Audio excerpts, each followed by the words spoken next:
შეაბიჯეთ მე-17 საუკუნეში. დინოზავრები ჭამდნენ, ამის ფოთოლს ეს. ენერგიას გადმოგცემს ახლა და შეიფიქრე რამე და ეს კიდობანი დამზადებული იყო ბურთხელიდან.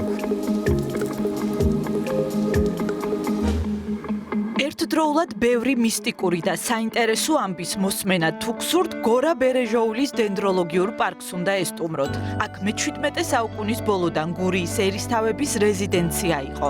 ვიდრე სასახლესა და ციხე-სიმაგრემდე მიხვალთ, გზად ეგზოტიკური ხეები შეგხვდებათ. საინტერესო ისტორიებს გურიის ერისთავთა რეზიდენციის მენეჯერი ზაურ ოსეფაიშვილი გვიყვება. მთელი ტურის განმავლობაში ჩვენთან ერთად არის პასკუალეც. პასკუალე არის ჩვენი გიდი. ტურისტებს წინ მიუძღვის. ისტორიები, რომლებსაც ჩვენ პირველად ვისმენთ, პასკუალეს ბევრჯერ აქვს მოსმენილი. დღევანდელ ტურს დენდროლოგიურ პარკზე და მის გამორჩეულ ხე-მცენარეებზე საუბრით ვიწყებთ. ეს არის ამ პარკის მშვენება, ურთხელი, ნოეს კიდობანი დამზადებული იყო ურთხელიდან.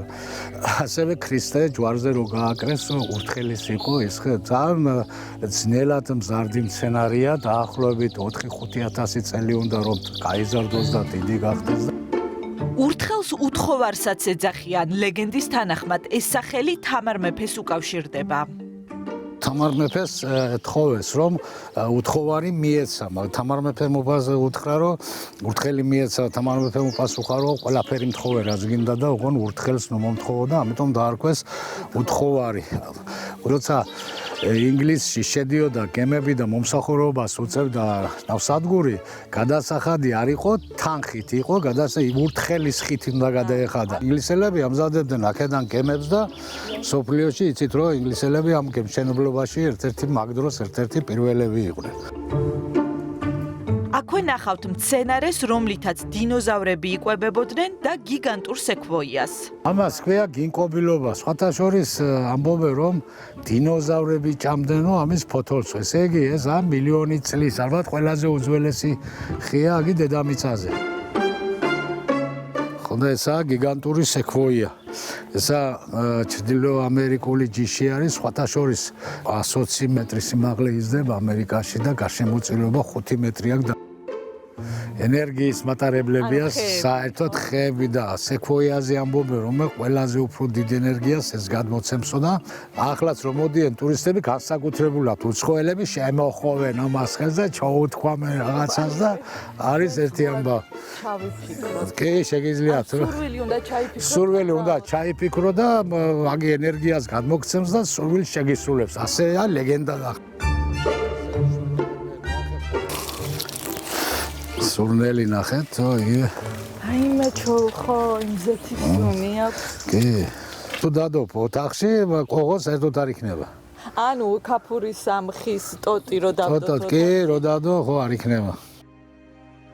კამპეტის ხე ძალიან კეთილშობილი ხეა და ძველად მეფეები და ისინი სპეციალურად აშენებდნენ ეზოებში, რომ აი ბედნიერების მომტანია. ეს ხის შენობა ერისთავების პირველი სასახლის ანალოგია, მხოლოდ იმ განსხვავებით, რომ მაშინ ნაგებობა 2 სართულისგან შედგებოდა. ერისთავებს პირველი სასახლე მე-18 საუკუნეში აუგიათ, რომელიც ხანძრის დროს დამწვარა. შენობა 4 წლის წინ არქივებში ნანახი ძველი ნახატის მიხედვით აღადგინეს. ფრედერიკ დუბუა დე მონპელიე იყო ასეთი მოგზაური, რომელმაც იმოგზაურა გურიაში და აქაც იყო. და მე-18 საუკუნის სასახლე იმან დახატა და იმ სასახლის ასლი გაკეთდა ახლა და აღდგა ასე როგორც იმ სასახლის ასლი. ვიდრე სასახლიდან ციხე-სიმაგრემდე მიხვალთ, ეზოს ნაწილი უნდა გაიაროთ, სადაც საპიკნიკე ადგილები შეგხვდებათ. აქ იშლებოდა სუფრა. სუფრის თავში იჯდა თამადა და სუფრის ბოლოში მატრაგვეცი. მატრაგვეცი რაია? თამადის მოადგილე. მატრაგვეცი იმიტომ ქვია, რომ თამადის მოადგილეები ზოგიერთები, ხო? თამადაზე მეც ლაპარაკობენ და მატრაგვეცი ქვია. არ უნდა ილაპარაკო თამადაზე მეტი. გორა ბერეჟოულში მე-19 საუკუნის 40-იან წლებში საქართველოში პირველად დაამზადეს ჩაის სამეწარმეო დანიშნულებით. მიხეილ ერისთავს პატარა მეურნეობა და საწარმო ჰქონია. ესეთი ლეგენდაც მაქვს გაგონილი, რომ თითქოს მიხეილ ერისთავმა ჩუმად ჩამოიტანა არის არის ლეგენდა ასეთი, რომ ჩინეთიდან ბამბუკის ტროსი ჰქონდა და იმაში ჩაღარა კეკლები და ისე შემოიტანა და ამასობაში ციხე-სიმაგრესთანაც მოვედით. ამ გალავანს მიღმა სრულიად სხვა სამყარო იწყება. აი შეაბიჯეთ მე-17 საუკუნეში კალბატონო. ეს ქვევრები დაახლოებით 250 წლისაა თითეული. და ამ ქვევრებში ერისთავები აყენებდნენ ღვინოს. და აქ არის კიდე ერთი ქვევრი, რომელიც უნიკალურია, ესა ჩვენ წელიწადრიცხვამდე პირველ 1000 ლეულში და თუ დააკვირდებით, ის რა ქვია, ძალიან თხელია, ამას საქართველოში ვერავინ ვერ აკეთებდა და ის რგოლები უნარჩუნებს მტკიცეს. დიდი ალბათობით ციხე-სიმაგრე ერთი გვირაბით მდინარეს, ხოლო მეორე გვირაბით სასახლეს უკავშირდებოდა. ერისთავებს პირველ სართულზე მარანი ჰქონდათ, დღეს აქ მათი ძველი ნივთები ინახება. ერისთავების საგვარეულო ნივთებს დაათვალიერებთ ციხე-სიმაგრის მეორე სართულზეც. გადმოცემით თვითონ ერისთავის მეუღლე გაბრაზებული რო იყო, მოდიოდა და აკეთებდა ღამეს მისი მსახურებითო, მაგრამ რამდენად სწორია ახლა მაგას ვერ ვიტყვით ჩვენ.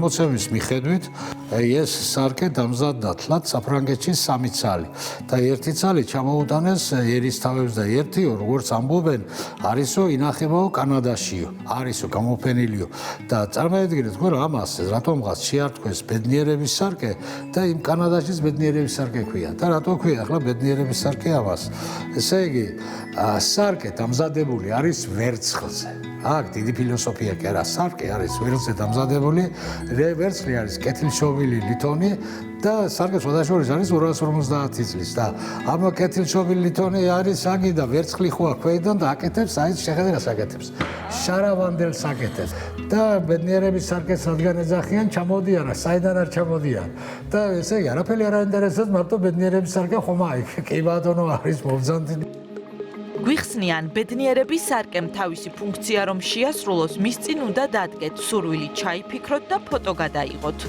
მაშინ მოქმედებს სასაულად თუმე გასათხოვარი თხოვდება ცოლმოსაყვანს სული მოყვას ვისაც მოყვანილი ყავს იმას ბევრი ფული და ეკონომიური სიძლიერე ექნება და დანარჩენი ავიც და იღება ეცა რაცა გორა ბერეჟოულის დენდროლოგიურ პარკში კიდევ ბევრ საინტერესო ისტორიას მოისმენთ. ერისთავთა რეზიდენციაში სტუმრობა ყოველდღე დილის 10 საათიდან საღამოს 6 საათამდე შეგიძლიათ.